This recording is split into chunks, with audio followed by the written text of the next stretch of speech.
القادمة. فالنقاط هاي مهمة للغاية. الحروب الآن هي حروب سيطرة. أنا تحدثت أيضا أهمية سوريا بالنسبة لروسيا، خصوصا الساحل السوري. قاعدة الإسرائيليين ليسوا محتاجين إلى اتفاقية سلام، لأن الإسرائيليين محتاجين إلى توسع في الأراضي تبعيتها. توقيع اتفاقية سلام مع سوريا يعني كبير جدا، خلفه أقوى من هؤلاء كلياتهم. وله مشروع، وهذا المشروع سوف يطبق لا محالة، ومن خلال دراسة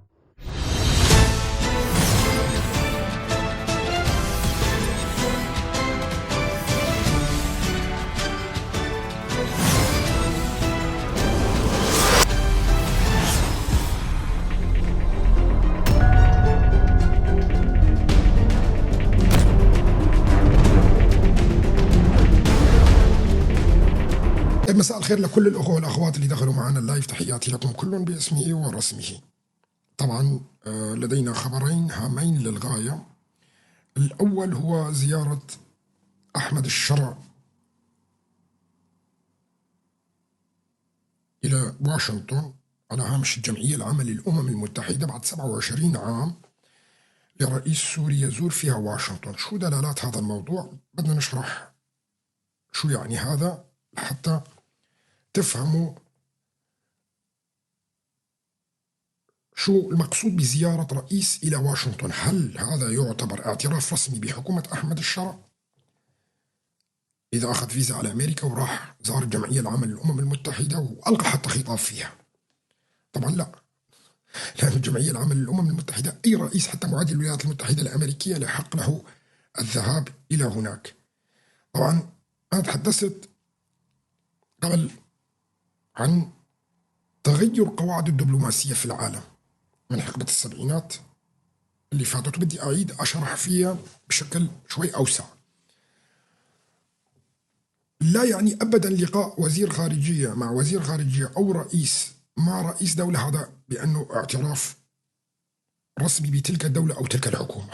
هذا أمر بدنا نفهمه بشكل واضح. يعني لقاءات ما بين وزير خارجية السوري والإسرائيليين لا يعني هو اعتراف متبادل بين الطرفين أبدا.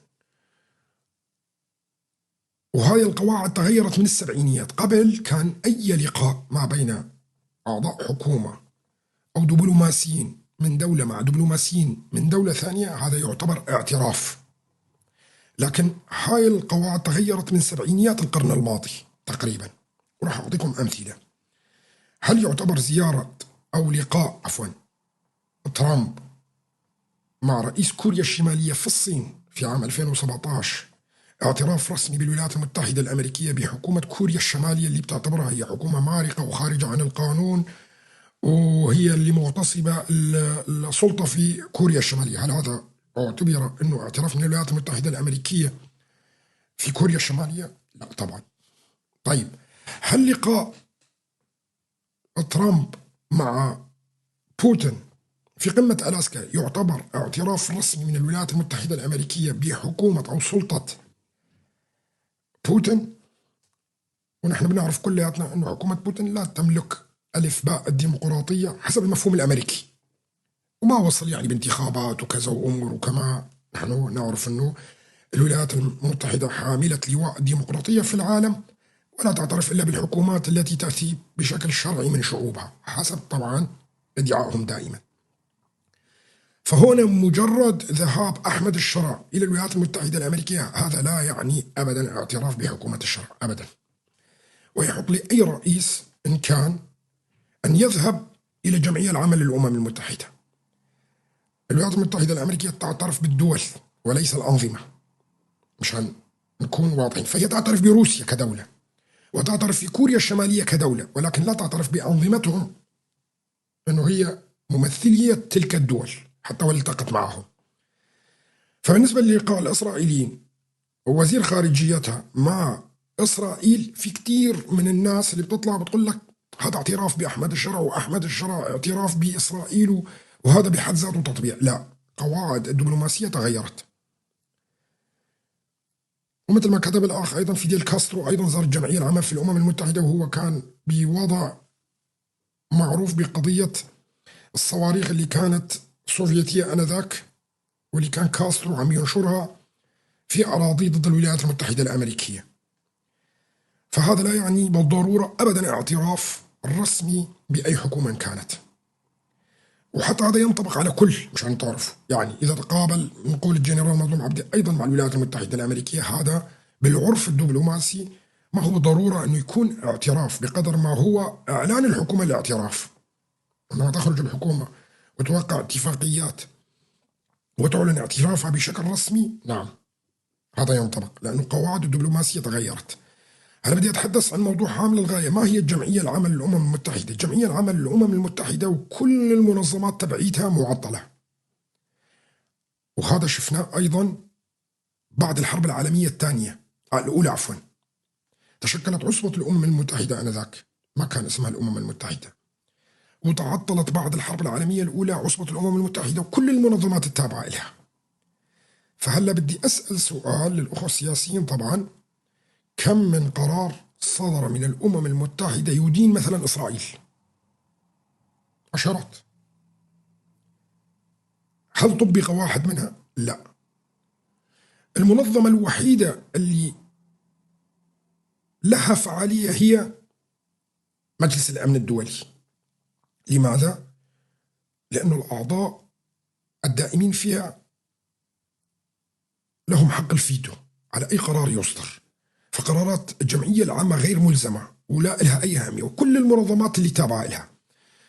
بدنا نرجع للمنظمات التابعة لها مثل ماذا؟ بدي أعطيكم أيضا مثال: منظمة العفو الدولية مثلا، وعندما صدرت قرار بإدانة نتنياهو بجرائم حرب ومذكرة اعتقال، هل طبق هذا القرار مثلا؟ وهنا من باب المثال أنا أعطي نتنياهو كمثال. فإذا جميع المنظمات التابعة للأمم المتحدة هي منظمات معطلة الآن، شبيه بالوضع اللي كان فيه بعد الحرب العالمية الأولى. تعطلت كل المنظمات وجميع الجمعيات المنبثقة من منظمات الدولية آنذاك إلى أن حصلت الحرب العالمية الثانية.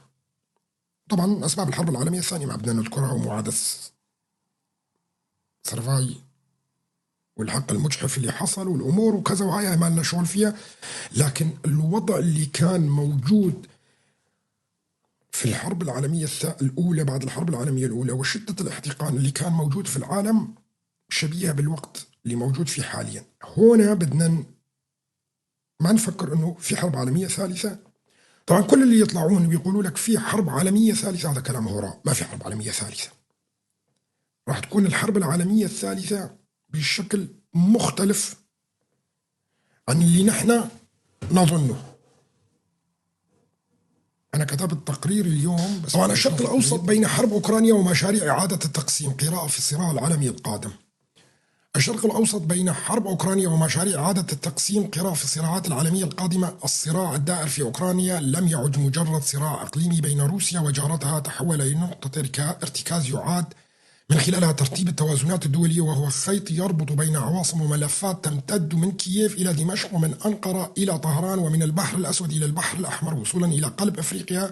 فالحرب التي بدأت في عام 2014 بضم جزيرة القرم ثم تصاعدت إلى غزو شامل في عام 2022 ليست مجرد خلاف حدودي، بل هي صراع وجودي بالنسبة لروسيا التي ترى في أوكرانيا مهد هويتها التاريخية، إذ نشأت في كييف حضارة الكيفان الروسية التي تعتبرها موسكو أصل الأمة الروسية. كما أن أوكرانيا تمثل حاجزا جغرافيا بين روسيا وحلف الناتو والسيطرة الغربية عليها، تعني وصول قوات الأطلسي إلى عمق الحدود الروسية، وهو ما يعتبره موسكو تهديدا وجوديا. أما من الناحية الاقتصادية فإن أوكرانيا غنية بالمواد الزراعية، حيث يطلق عليها سلة خبز أوروبا. وما راح أكمل التقرير لأن هذا التقرير راح يروح لمكان سري، يعني فيه تفاصيل كثيرة بهذا الموضوع. إذن الحرب القادمة في العالم هي ليست حرب تقليدية كما يظن كثير من الناس، بل هي حرب اقتصادية، حرب سيطرة على المعابر المائية، حرب سيطرة على المعابر المائية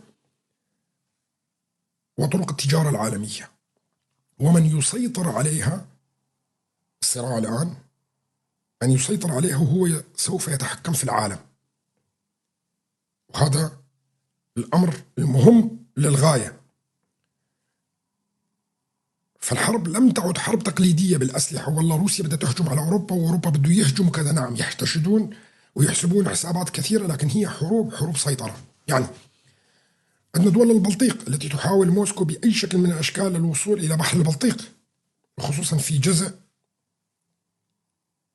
وما للأسف الشديد اليوم ما نقدر نطلع الخريطة بسبب المشكلة التقنية اللي موجودة، في جزء روسي محاذي لدول البلطيق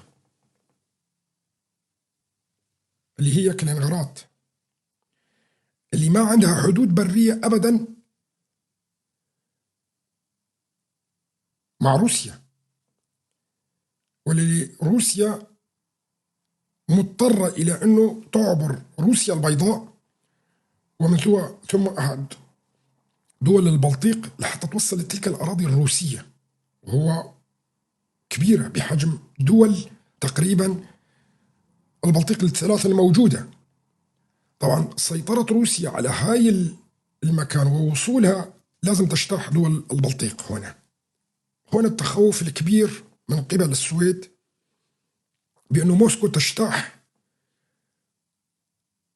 بولونيا، ومن خلال بولونيا تحتل الدول البلطيق الثلاثة مرة ثانية لحتى تصل لأراضيها اللي هي تابعة لروسيا، وتقوم بإغلاق بحر البلطيق.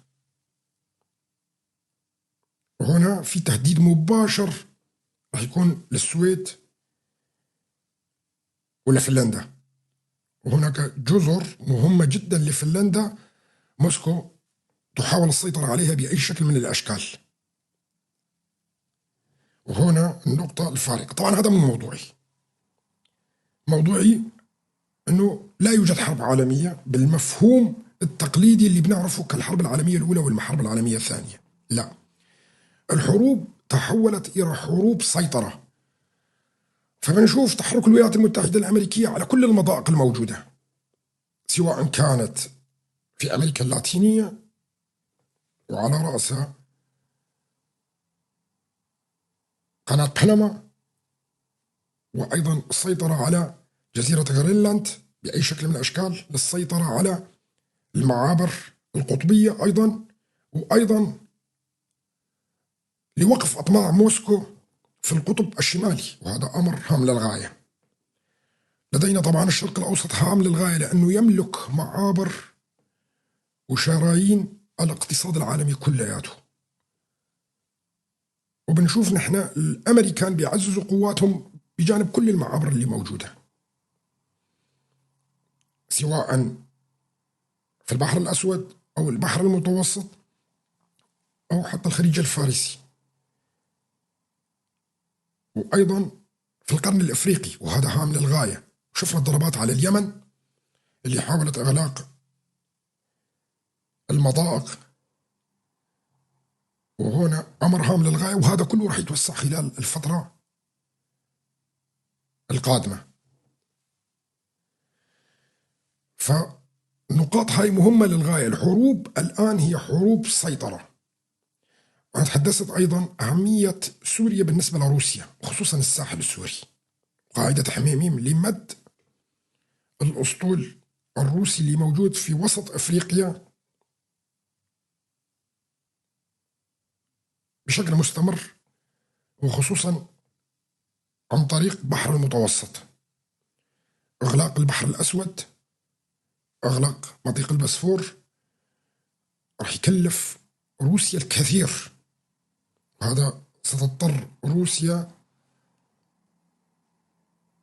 باللف في منتصف الكرة الأرضية لحتى توصل للسواحل الإفريقية. طبعا السواحل الإفريقية كلها الدول تبعيتها هي موالية للولايات المتحدة الأمريكية أيضا، فمضطرة روسيا وقتها الدخول عبر المحيط إلى البحر الأحمر، ومن قناة السويس مرة أخرى إلى السواحل الإفريقية. وهنا النقطة اللي تضغط فيها الولايات المتحدة الأمريكية بشكل كبير. فلدى الولايات المتحدة الأمريكية أوراق قوة كبيرة جدا تستطيع أن تضغط فيها على الروس في حال اندلاع أي حرب شاملة، سواء كانت في أوروبا أو في أي مكان آخر. طبعا المهم للغاية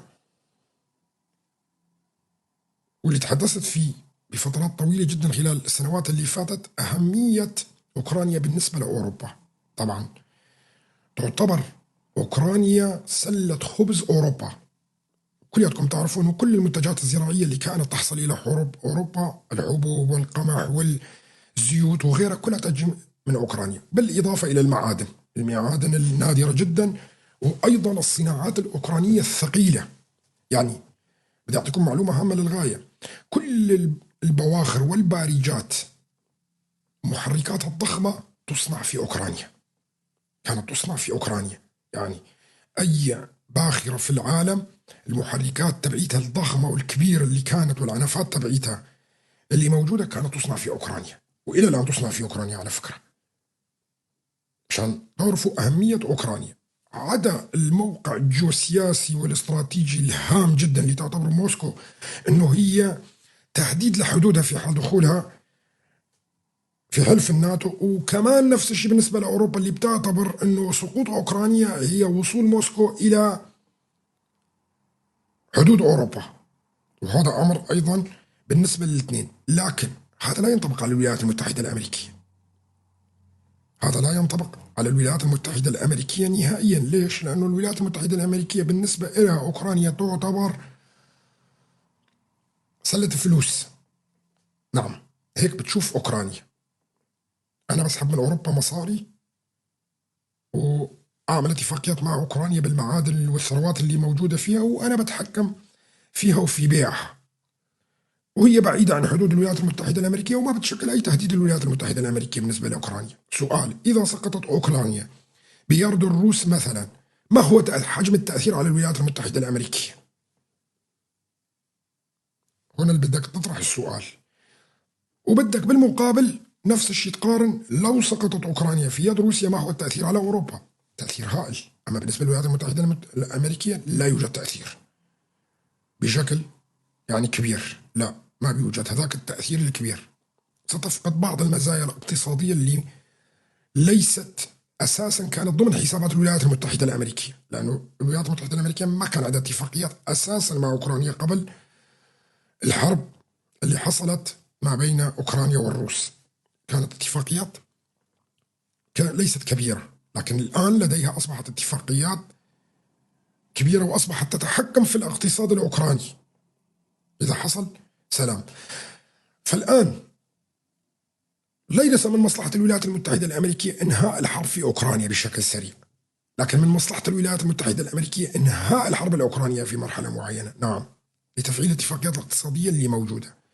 لكن عن طريق الأوكران لديها عمل كبير في أوروبا اللي راح تقوم فيه، وينعكس هذا كلياته على الشرق الأوسط، عشان نكون واضحين فيه. وأنا كثير من المرات تحدثت لكم أنه لا يمكن أبدا أنه تحصل اتفاقية سلام ما بين أوكرانيا وروسيا بوجود الشخصيتين زيلينسكي وبوتين، وهذا الكلام حكيته قبل سنوات، مو هلا، من بداية الحرب الأوكرانية الروسية. ما دام الاثنين موجودين في السلطة لن يكون هناك اتفاقية سلام، يجب لأحد الشخصيتين أن تختفي، سواء بانتخابات، اغتيال، مو مهم، المهم يخرج خارج المعادلة السياسية، وهذا مهم للغاية مشان نعرفه. فشفنا قمة ألاسكا ما بين دونالد ترامب وبوتين، وكل الناس اعتقدت والعالم كلياته اعتقدت أنه في اتفاقية سلام وخلاص قادمة ما بين الروس والأوكران وكذا، وتشجيع أوروبي والدنيا ربيع والحياة عسل. لكن الحقيقة قلت لكم لا يمكن. فهذا الأمر هام للغاية، لا يمكن بأي شكل من الأشكال أنه يصير اتفاقية سلام ما بين الأوكران والروس والشخصيتين موجودتان في السلطة. طبعا أنا بشوف الحلقة الأضعف هو ممكن يكون زيلينسكي، طبعا ليس مفاجئ بالنسبة إلي لو تم تخلص بأي شكل من الأشكال من بوتين أيضا، هذا ممكن وارد، لكن أنا اللي بشوفه وممكن أكون مخطئ في هاي، أنه أضعف الحركات هو زيلينسكي للتخلص منه. أمر سهل بسيط جدا، بيقولوا لك بدنا نسوي انتخابات مثلا، لأنه أساسا ولاية زيلينسكي منتهية ويعتبر رئيس غير شرعي لأوكرانيا حاليا، لكن بسبب ظروف الحرب تم تمديد الولاية لأكثر من 3 سنوات الآن، وهذا أمر أيضا هام للغاية. انقلاب وارد. المهم النتيجة في العملية كلها يجب إبعاد شخصية من الشخصيتين الموجودة. طبعا هنا أكثر المستفيدين كان من الحرب الأوكرانية الروسية هم الأتراك. نعم الأتراك، لأنه لعبوا بشكل كبير جدا على كل القوى الموجودة واستغلوا الفرصة بشكل كبير، فكانوا بوابة روسيا لتبويض الأموال. الأتراك هم بوابة روسيا لتبويض كل الأموال اللي بعد ما حصلت عقوبات على روسيا. طبعا الولايات المتحدة الأمريكية تعلم بهذا الشيء، لكن أغلقت عين. ليش أغلقت عين؟ لأنه ما بدها تخسر الأتراك وتجنح بشكل كبير نحو الروس، لكن هذا لن يكون له ثمن قليل. شفنا إحنا إيش اللي صار بعدها أيضا، يعني وقف الاتفاقيات العسكرية مع الأتراك بحجة الإس 400 الروسية، وأيضا إخراجها من اتفاقية اف 35، وعدم أعطائها قطع الغيار اللي تحتاجه للطائرات الاف 16 اللي موجودة عندها، وأيضا على المستوى الإقليمي تقييد الأتراك نوعا ما، تقييد الأتراك خصوصا في سوريا. وهذا كان نتيجة للتصرفات اللي قامت فيها تركيا مع إيران ومع روسيا، لأنه لعبت نفس الدور أيضا مع إيران. ونتذكر نحن قضية البنوك التركية وغسل الأموال الإيرانية أبان العقوبات على إيران، وهذا أمر أيضا نحطه في الحسبان هنا. هذا كلياته أمور اجتمعت إلى أن حصل الأعداء الآن الواضح والصريح واللي يطفو على السطح ما بين إسرائيل وتركيا. طبعا هنا بالإضافة إلى الأسباب التاريخية والأسباب الوجودية بالنسبة لأعداء تركيا أو إسرائيل لتركيا، هناك المسائل المتعلقة في الغرب وأوكرانيا كمان، هذا كمان يلعب دور كبير أيضا، ويسهل على الإسرائيليين إقناع الولايات المتحدة الأمريكية بالابتعاد عن الأتراك. طبعا كثير من المرات تحدثنا أيضا أنه خروج تركيا من حلف الناتو كيف راح تكون الطريقة هاي، لأنه راح يخرجوها في مرحلة معينة. انتهاء الحرب الأوكرانية الروسية سيكون لها عواقب وخيمة على تركيا، وحقيقة هاي يعني انتهاء الحرب الروسية في أوكرانيا ومجرد ما توقيعهم على اتفاقية بأي شكل من الأشكال سيلتفت العالم الغربي إلى تركيا ويبدأ بتصفية الحسابات معها، وهنا راح تبلش الثغرة الأولى في تحجيم تركيا وتقسيمها. شو بنفهم من هذا الكلام؟ ليش صلاح الدين الكردي بيقول بعد سنة؟ لأنه بوجهة نظري الحرب الأوكرانية لن تنتهي إلا بعد سنة.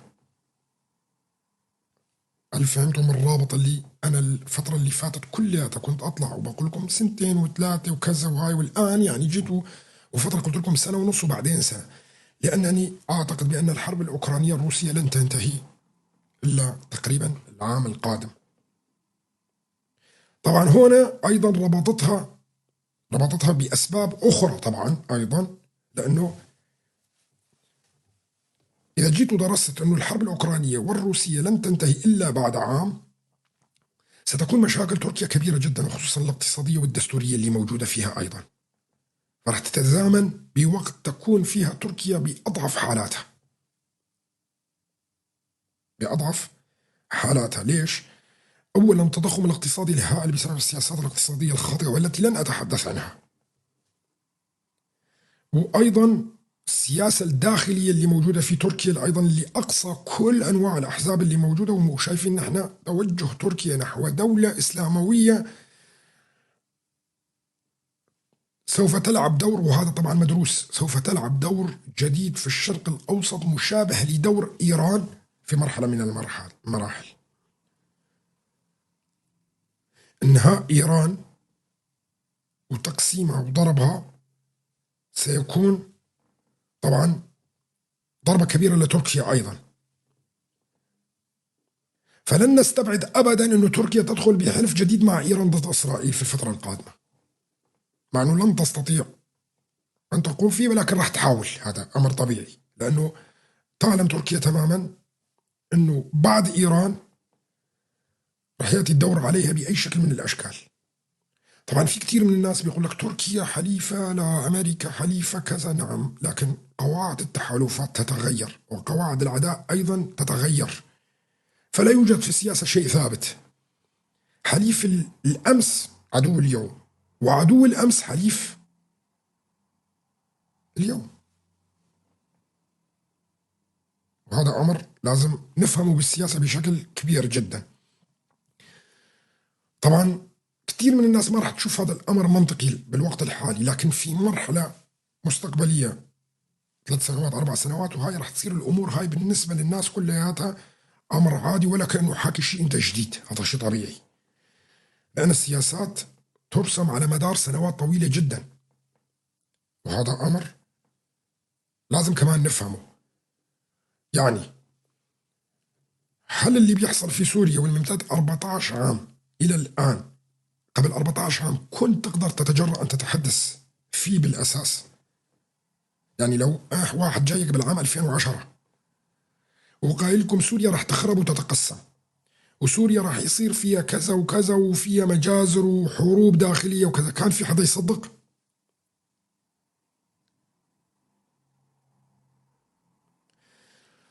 أنا في 2010 كنت في سوريا في شهر 10 في مدينة تل تمر، كانوا ما يقارب 50-60 شخص جالسين، وقلت لهم هاي آخر زيارة لي على سوريا. استغرب الجميع، ليش؟ قلت لهم لأنه سوريا قريبا راح تنفجر وراح يحصل فيها كل اللي تحدثت فيه. 70 شخص كبير وموجود والشاهد على كل ما أقوله بوقتها.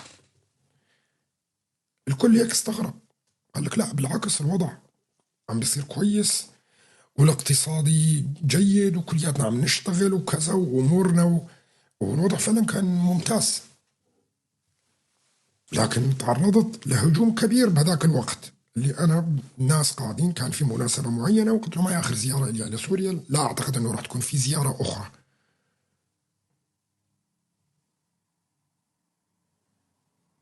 فإذا بجي هلا وبحكي لكم أنه بعد 10 سنوات وكذا تركيا سوف تصبح عدو، وتركيا سوف تمزق، وإزمير راح تروح، والجزء الأوروبي من اسطنبول راح يروح، الجزء الأوروبي هنا، وراح تروح شواطئ البحر المتوسط وشواطئ البحر الأسود راح تروح لللاز، ولن يبقى الأتراك إلا في بقعة جغرافية في الوسط ستتقطع أوصالها، ولن يكون لها حدود مع دول المتحدثة باللغة التركية وأي صلة في بيناتهم. هل سيصدقني الناس الآن؟ وهذا لأول مرة بدي أحكي نظرة تقريبا 15 عام، تحتاج إلى 15 عام آخر، وهذا اللي يخطط له في المستقبل. هنا نقطة هامة للغاية.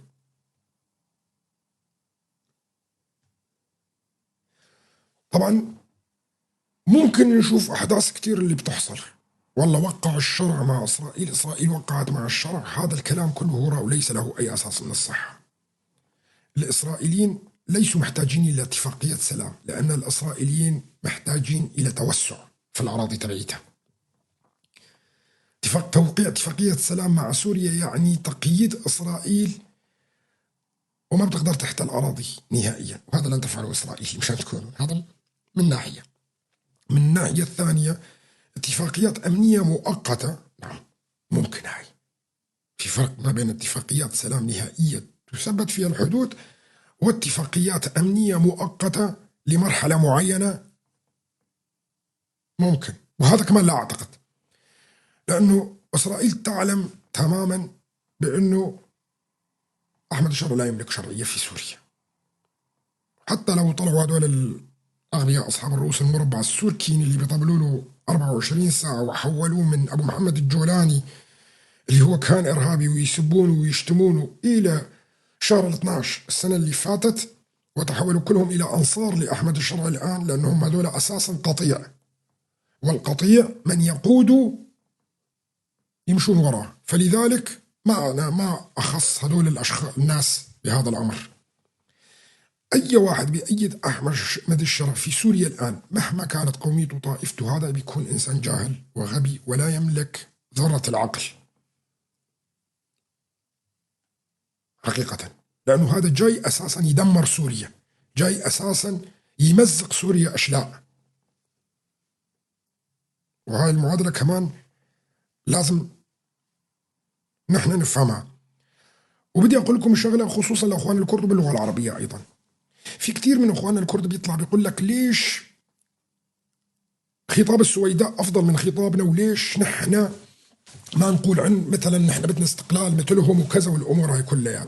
في السياسة هذا الأمر خطأ جدا، لأنه خارطة القوى الإقليمية لا تقبل الآن بأنه نحن نكون في وجه المدفع. لكن أخواننا في السويداء في الساحل، يعني إذا أعلن أخواننا السويداء خلال الجمعية العامة خلال الأيام القليلة القادمة ودعمتهم إسرائيل وأخذوا هم استقلال مثلا كما يدعون، اليوم طلعت المظاهرات كلياتها، وبعد تحركت روسيا، وأنا امبارح قلت لكم ممكن تحصل مجازر جديدة في الساحل، وهذا مخطط له على فكرة مشان يعرفوا أخواننا في الساحل ويكونوا مهيئين لهذا الأمر. اليوم شفنا تحركات الكتائب الإرهابية كلها نحو الساحل بشكل كبير، يعني قريبا في عمل عسكري للكتائب الراديكالية في الساحل السوري. وقلت لكم أنه في الساحل لم ينتهي، في عملية أخرى ومجازر أخرى رح تحصل لحتى تدخل القوى العالمية على رأس روسيا في الساحل وترسم الخطوط. هلا هون السويداء إذا أخذت حق الانفصال مع الثلاث محافظات الجنوبية، وهذا واضح، والساحل أخذ، هنا موقف شرق الفرات يصبح قوي كتير. ليش؟ لأنه صعب إقناع الأتراك الآن بأي شكل من الأشكال من القوى العالمية بأن يأخذ الكرد حقوق أو شرق الفرات يأخذ حقوق مهما كانت. لكن في العملية السياسية إن تقسمت المناطق الأخرى تسقط حجة الأتراك هنا بهذه الحالة، ولذلك الغرب يعمل على هاي الخطة، وهذه أول مرة بدي أذكر هذا. فعندما لا يتحدثون السياسيين الكرد والسياسيين في شرق الفرات بلهجة مشابهة للسويداء، هي سياسة، ليس مطلوب منا أنه نحن الآن أن نكون في وجه المدفع حقيقة، لأنه رح ندفع ثمن كبير وممكن يؤدي إلى تهور الدولة التركية. نعم في مسألة تهور أيضا هنا، ومسألة التهور سيمنعها الغرب بأي شكل من الأشكال. ليش؟ لأنه الغرب حاليا بغنى عن دخول صراعات مع حلفاء لهم ويحتاجونهم في المرحلة الموجودة. إذن كل العمليات السياسية مجمدة الآن بما يخص شرق الفرات إلى مرحلة معينة، وهذا بدنا نفهمه.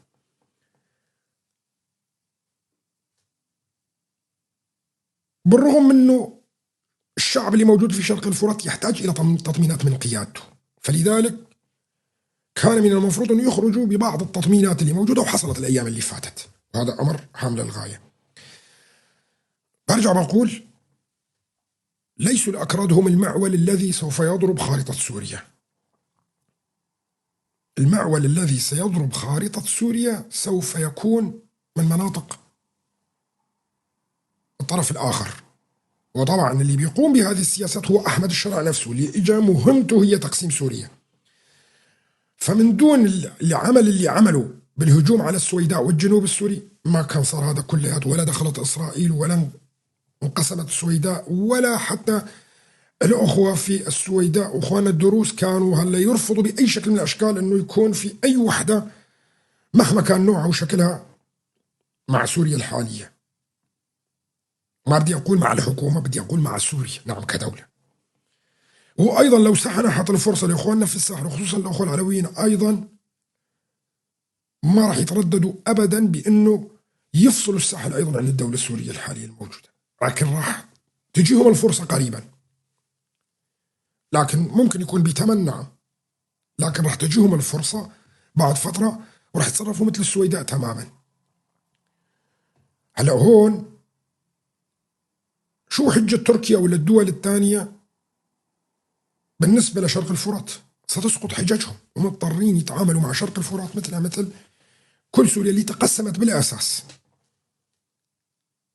وهذا أمر لازم ينحط بالحسبان ولازم تتفتح العقول فيه بشكل كبير. وهنا هذا أنا كلامي بحكي باللغة العربية لأخواننا العرب الموجودين أيضا في شرق الفرات، لأنه شفنا أصوات اللي طلعت في الفترة اللي فاتت كلها تتندح أيضا بالفيدرالية والفصل، لأنه أخواننا العرب اللي موجودين في شرق الفرات اللي هم أساسا مع الفكر وصلوا إلى قناعة بأنه لا يمكن أنه يعيشوا مع تنظيم القاعدة، ولا يمكن أنه يكون في دولة مع تنظيم القاعدة. ليش؟ لأنه راح تكون دولة فاشلة وعليها عقوبات ومستمرة وعندها مشاكل أبدية.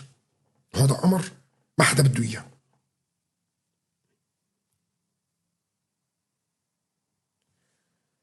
فمسألة تقسيم سوريا أنا اللي حكيت منها قبل 4 سنوات أو 5 سنوات وبكل وضوح وبعدة محاضرات ولفترة طويلة جدا وبالخرائط وبالتحديد، وحددت لكم 5 مناطق جغرافية الآن يتم تداولها على كل ألسنة السياسيين ووكالات الأنباء العالمية. نعم، أصبحت شبه أمر واقع، شبه أمر واقع. فلدينا نحن 5 أقاليم سترتقي إلى كونفدراليات. وأنا ذكرت كونفدراليات بالبداية، ما قلت حكم ذاتي ولا قلت أقل شيء كونفدراليات أو دول مستقلة. من ذاك التاريخ إلى الآن اليوم بنشوف بالصحافة العالمية بنيويورك تايمز، واشنطن بوست، فاينانشال تايمز، فرانكفورت الجيماين، بيلد، سودوجة سايتون، كلها يتحدث عن تقسيم سوريا إلى 5 أجزاء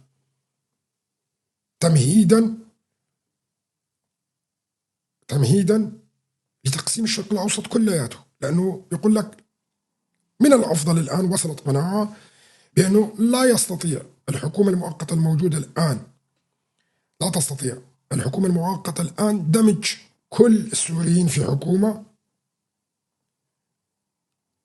والدستور اللي صدروا والانتخابات اللي عملها الآن وصدرها هذا يعطي انطباع واضح أنه هاي الحكومة لا تمثل إلا منطقة الوسط اللي يعيش فيها العرب السنة. فهذا ليس من شأن بقية الأقسام اللي موجودة. يعني لو أخوان في شرق الفرات يعترفون بأحمد الشرع، ما يعترفون بأحمد الشرع، يسووا له دولة، ما يسووا له دولة، هذا أمر لا يعنينا نحن ولا يعني السويداء ولا يعني أخواننا في الساحل في المستقبل أيضا. هذا عم بيبني دولته الإسلامية باللون الأسود لنفسه، ما عم بنيها إلنا نحن ولا لسنة سوريا كلياتها. وهاي القناعة لازم تكون مرسخة عند الكل. وهذا ما سيكلف إخواننا سوريين سابقا اللي كانوا إخواننا سابقا في مرحلة تاريخية معينة، راح يكلفهم الكثير من الدماء. نعم، لأنه العقوبات لن ترفع، ولأنه المنطقة الوسط اللي راح يسيطر عليها أبو أحمد الشرع لفترة زمنية راح تعيش حالة من الفقر والحروب والقتل. وانتم شايفين اللي عم بيصير على الأرض. خلينا نكون واضحين وصريحين مع بعض كلياتنا. كل يوم في جرائم قتل مجهولة الهوية، كل يوم في سرقات، كل يوم في تعديات. إلى الآن لم يستطع يمكن 3 أو 4 أشهر أنه يعطي الراتب، إذا كنت دقيق ما بعرف، 2 إلى 3 أشهر أو 4 أشهر ما أعطى حسب المعلومات اللي إجت. لأنه الدول الخليج قطعت أيضا الأموال، وأنا حكيت لكم أنه قطر ستقطع، ما في مجال، والإمارات لن تدفع، والمملكة العربية السعودية دارت ظهرها.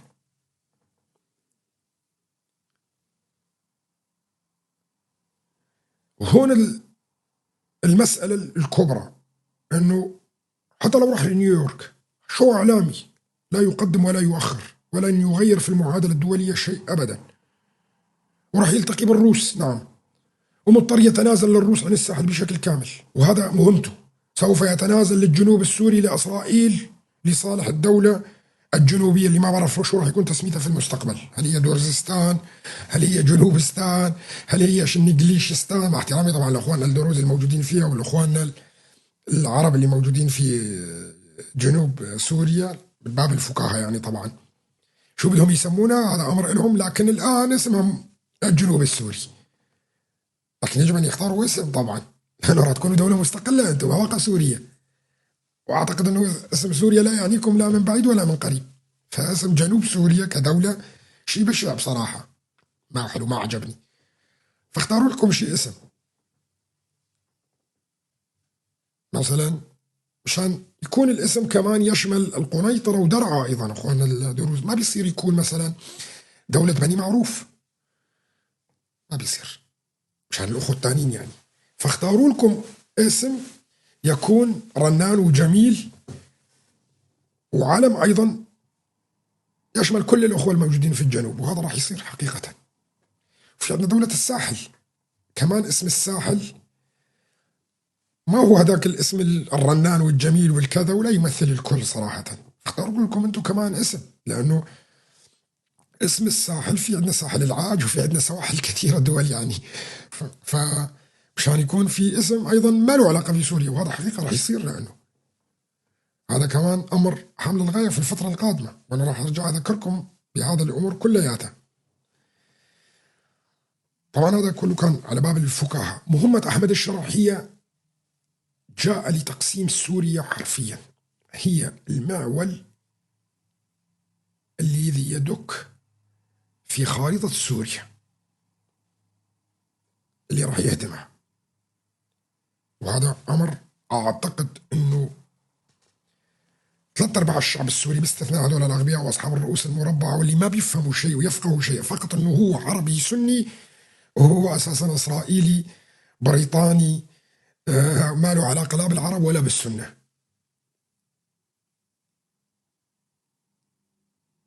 اذكركم بمقوله جولدي مائير عندما قال: لا تستغربوا عندما يقوم ابناءنا بحكمكم، وما شبه بهذا القول، وانه كل الرؤساء العرب اللي راح يجوا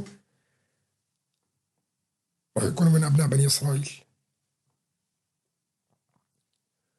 فهذا امر هام للغايه. فاحمد الشرع كل الناس العرب فقط الاغبياء اللي هن اللي معاه، طبعا هنا اقصد انه اللي ظانين هو من العرب السنه وهو من درعا، وهذا الكلام اللي الغبي اللي مصدقينه كلياتهم. لو كان من دير الزور يكون ابن عشيره، يعني هو يا بقاري يا جبوري يا مثلا جبور ما في دير الزور، لا يا بقاري يا من البوصرايه يا من اي عشيره من العشائر اللي موجوده وهاي. اما واحد لا حدا يعرف له لا نسب ولا فصل ولا أي شيء. وأنا ذكرت هذا الكلام طبعا قبل سنوات طويلة جدا، وقلت لكم أنه المشروع أنه هو يستلم غرب الفرات بشكل كامل، وحتحدثت لكم بحلقات عديدة جدا وقلت لكم لا يمكن لا تركيا ولا روسيا ولا لإيران ولا النظام السوري كلياتهم مجتمعين انه يقدروا عليه. طيب شو السبب؟ هل هو يملك قوة عسكرية هائلة كل هالدول هاي ما تقدر تقضي عليه؟ لا، لأنه خلفه قوة عالمية عظمى جدا لن تسمح لأي دولة أو الدول كلياتها مجتمعين بالمساس فيه. وكانت مسألة قصف الروس لأدلب كلياتها هاي ضربات وهمية كان وقتها، تذكروا هذا الكلام من سنوات عديدة جدا. وقلت لكم لو اجتمع الأتراك، يعني كان في يطلعوا لنا المنابر وكذا والأستاذ سمير متيني وغيره، سيسلم إدلب إلى النظام وبشار وكذا وجاهز وكذا وهاي. أنا الوحيد اللي كنت أقول لكم لو اتفقوا في أستانا واجتمع النظام والأتراك والروس والإيرانيين وبشار الأسد كلياتهم على أن يمسوا أبو محمد الجولاني أو يقتربوا منه، ما راح يقدروا له لا عسكريا ولا سياسيا. ليش؟ لأنه أعلم أنه هناك قوة عالمية كبيرة جدا خلفه أقوى من هؤلاء كلياتهم، وله مشروع، وهذا المشروع سوف يطبق لا محالة. ومن خلال دراستك ومتابعة لتحركات أبو محمد الجولاني من أساس ذهابه إلى العراق وتم تجنيده من قبل الموساد الإسرائيلية والمخابرات البريطانية بمعرفة آصف شوكت، ودخوله إلى العراق لمراقبة المجاهدين اللي محسوبين على تنظيم القاعدة هناك، ووقع في الأسر في العراق وتم إخراجه وعودته، وتم مرة أخرى اعتقاله في سوريا وإخراجه عند بدء الثورة السورية أو بداية الثورة السورية في 2011 لتهيئته لإنشاء جبهة النصرة وقتها. هذا كله أنا كنت أعلم فيه. ما عندي أي تواصل مع مخابرات ولا أي جهة استخباراتية في العالم، لكن المنطق العقلي بالنسبة لي ودراستي كنت مكتشف من زمان أنه أبو محمد الجولاني ما هو إلا عنصر تابع للمخابرات البريطانية، بنفس الوقت تابع وعميل للموساد الإسرائيلي، وعنده مهمة سيقوم فيها، ومهمة طويلة الأمد أيضا في سوريا. وشفنا احنا أبو محمد الجولاني كيف حرف الثورة السورية بشكل كامل وحولها إلى ثورة إسلامية لأنه ما بيصير بشار الأسد يسقط، وكيف وقف مع النظام وحارب كل كتائب اللي كانت ببداية الثورة السورية، وكمية الخيانات اللي عملها والانسحابات اللي عملها قدام النظام، ويذكرها ثوار الأوائل. بس هلا نسيوا هذا الشيء، مو نسيوا، تناسوه، بيضحكوا على نفسهم. كان يعمل لصالح النظام السوري حسب طلب المخابرات الإسرائيلية والمخابرات البريطانية، نعم، لأنه ما كانوا يبدهم بشار الأسد يسقط، لأنه بشار الأسد هو بالنسبة لهم العميل الأول أيضا، ما بيختلف شيء عن أبو محمد الجولاني. هذا زلمتنا وهذا زلمتنا، هذا الزلمة بدنا نحافظ عليه لفترة معينة لحتى تنضج الطبخة السياسية المرسومة لسوريا كلياتها، فعندها يستلم زلمتنا الثاني محل زلمتنا الأول. فاستلم أبو محمد الجولاني محل بشار الأسد بكبسة زر، وهذا أمر الكل يعرف، بس الكل يكابر ويضحك على نفسه. كله مفكر بده يستلم شيء منصب بده يسوي، حتى هذول بيطلعوا على التيك توك والمنصات وكذا، وهي بفكر انه راح يستلم شيء منصب واحلامه. فلذلك شايفه انت بيوقف مع احمد الشيرة تحت المسمى الجديد ابو محمد الجولاني سابقا.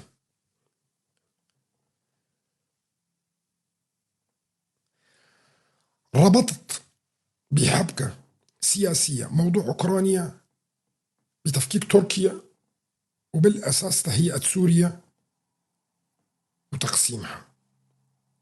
فما هو مشان ما هذا يعني في ناس عندهم يعني نوعا ما عدم القدرة على ربط الحبكة السياسية، فأنا ما تحدثت بشكل عشوائي، لا، يعني في ناس بدها تشوف أنا رحت على أوكرانيا، ومن أوكرانيا رحت على دول البلطيق، ومن دول البلطيق رحت على أوروبا، ورجعت كمان على روسيا وعلى أفريقيا ووسط أفريقيا، ورجعت على تركيا وتقسيم تركيا، وبعدين رجعت على سوريا وتقسيم سوريا. فبالنسبة له شاف الأمر كله معنا وهو مترابط، لا، هو مترابط، حبكة واحدة سياسية تقام في المنطقة كلياتها من دول البلطيق إلى القرن الأفريقي، كله مرتبط ببعضه بشكل صريح جدا مشان تعرف. فأي نقطة في العالم يحصل فيها أي تغيير سيؤثر على نقطة أخرى موجودة في العالم، ومن ضمنها طبعا شرق الفرات، وهذا أمر هام للغاية. يعني ماذا يعني انتصار الأوكرانيين على الروس لو حصل، حتى لو نفترض افتراض، حتى بدك تدرسه. إذا انتصر الأوكران على الروس هذا يعني تقوية تركيا، نعم. شلون؟ طبعا بالربطات السياسية والاقتصادية اللي حصلت وقوة تركيا في المنطقة، يحتم عليك أنه أنت تصل إلى نتيجة بأنه انتصار أوكرانيا على روسيا هذا يعني تقوية للأتراك في مرحلة معينة. نعم. طيب هل انتصار روسيا على أوكرانيا يضعف الأتراك؟ لا، ليس بالضرورة. لا، ليس بالضرورة، لأنه في السياسات ما هو مثل الماء. هون عندك مي، قللت من هون وعندك بوري من هون لهون معناته راح يخف من هون. لا، وهذا المفهوم خطأ اللي بيسموه في كيمياء دافعة أرخميدس، ما بدي أحكي عنها طبعا. فليس بالضرورة عدم انتصار أوكرانيا على روسيا نعم تقوية للأتراك، لكن هل انتصار الروس على أوكرانيا قوة للأتراك؟ لا أبدا. هنا المعادلات السياسية. طيب شو يعني إذا انتصرت أوكرانيا على روسيا وقووا الأتراك؟ يعني ضعف شرق الفرات، يعني أثروا على شرق الفرات ولا لا؟ حبيت أعطيكم مثال على هذا الموضوع، حبيت فقط أني أعطي مثال بس مشان تفهم المعادلة السياسية شلون تتم.